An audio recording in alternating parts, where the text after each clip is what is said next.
Salut et bienvenue sur cette nouvelle vidéo sur laquelle je vais te montrer comment résoudre le problème de connectique de VMware. Ici, je vais lancer la machine virtuelle comme tu le vois.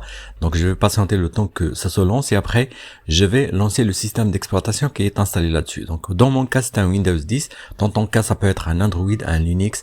Donc, ça dépend du système que tu as choisi. Donc, ici, si tu vois, donc l'icône de Windows 10 qui indique que est-ce que je suis connecté ou non, donc il indique que je suis pas connecté. Donc tout simplement, si je lance un navigateur internet, j'aurai pas internet bien sûr, j'aurai qu'une page blanche comme ceci. Ou bien j'aurai un message comme quoi donc la connexion n'existe pas. Donc je vais réduire cette fenêtre et je vais tout simplement aller sur la petite barre de recherche ou bien sur le menu démarrer puis exécuter.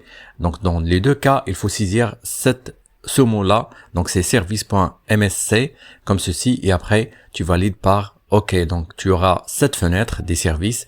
Donc et après donc tu cliques sur la touche V donc pour avoir les éléments de VMware ou bien les éléments qui commencent avec V. Tout simplement tu cherches VMware NAT comme ceci, VMware NAT service.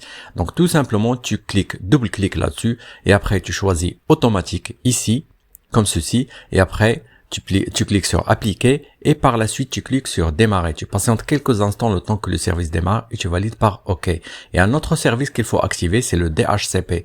Donc tu cliques là-dessus avec un clic gauche de la souris puis propriété ou bien un double clic et après tout simplement tu cliques aussi sur automatique et tu cliques sur appliquer, tu cliques sur démarrer et voilà donc et par la suite tu valides par OK. Maintenant tu vas retourner à VMware tout simplement. Donc les deux services sont déjà activés. Donc on va retourner à VMware tout simplement ici. Donc comme tu vois, donc l'icône a indiqué que je suis bien connecté sur internet de l'icône de VMware et ainsi que l'icône de Windows comme tu vois. Donc c'est bien connecté. Donc dès que je clique sur actualiser comme ceci, donc j'aurai une réponse du moteur de recherche Bing. Si je mets un site web là-dessus comme ceci, donc je serai bien connecté à internet, je suis connecté à mon site web comme ceci. Donc c'est comme ça qu'on fait pour résoudre ce problème de connectique de VMware. Donc c'est très simple, il suffit seulement de vérifier si deux services sont désactivés, il faut les activer et par la suite donc tu seras connecté. J'espère que ce petit partage t'a plu, si t'es pas encore abonné à ma chaîne, je t'invite à le faire et à bientôt.